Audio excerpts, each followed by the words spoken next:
maamul goboleedka galmudug ayaa amray in la soo xiro nin sheegay inuu hayo sawirka nabi maxamed naxariis iyo nabadgelyo korkiisa ha ahaatee sida faahfaahinta warkani uu magaalada gaalkacyo nooga soo diray wariyahana Saadiq Laki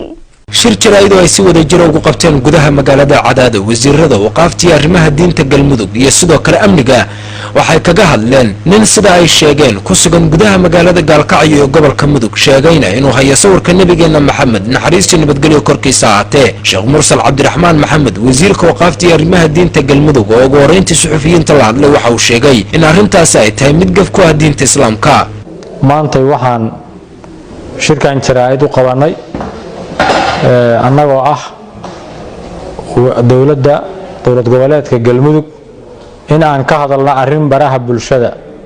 ayaantan ama hameenadan ugu dambeeyay ku soo caanbaxday oo ah nin wadaad sheeganaya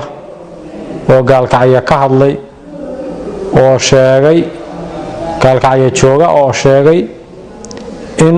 sawir intuu soo qaatay uu yiri waa sawirkii nabi maxamed sallallahu alayhi wasallam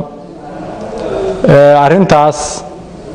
ninkaas sidaan sheekada ku hayno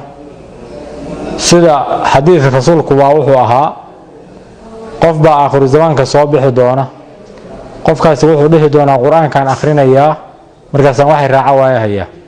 ahadiitan akhrinayaa waxay u raacaan waayahaya wax kale aan sameeynayaa markaasaan atbaac ku helaya sidaas oo kale taageero la mid ah nin khuraafaad ku raadinaya oo sawir inta soo qaatay oo meel dhigay oo bac galiyay yiri waa nabiga maxamed sallallahu alayhi wasallam arintaas waxaan dadka islaamka u cadeynaynaa ummadda galmudugna u cadeynaynaa ummadda Soomaaliyeedna u cadeynaynaa inay tahay wax diinka bax ah aan ilaahay banaynin diinta rasuulka lagu la gafahayo waxaasna wax sal iyo raad la aysan ahayn mahad xasan maxamuud wasiir ku xigeenka wasaaradda amniga dowlad goboleedka galmudug oo isna dhankiisa wariyaasha la hadlay waxa uu sheegay in amar ay ku siinayaan hay'adaha amniga inay gacanta ku soo dhigaan ninkaasi isla markaasna la soo taago maxkamadda waxaan arintaas si toos ah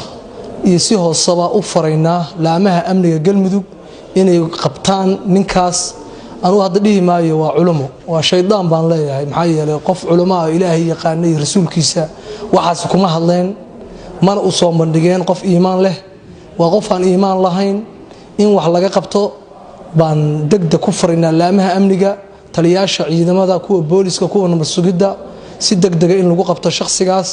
tilaabo sharci ah laga qaado iyadoo la horkeenayo maxkamadda cadaaladda si loo waafajiyo sharciga diinta islaamka iyo kan dawliga wuxuu ka qabo hadalkan waxa uu maanayaa xilli dhawaanahan ay soo baxayeen warar sheegaya in gudaha magaalada Gaalkacyo ee gobolka Mudug lagu arkay nin sheegay inuu hayo sawirka nabigeena Maxamed naxariis iyo nabadgelyo korkiisa ahaatee taasi oo khilaaf xoogan ka dhex dhalisay culimada ku nool magaalada Gaalkacyo Saadiq Cabdi Shidana Saadiq Laki SBC magaalada Cadaado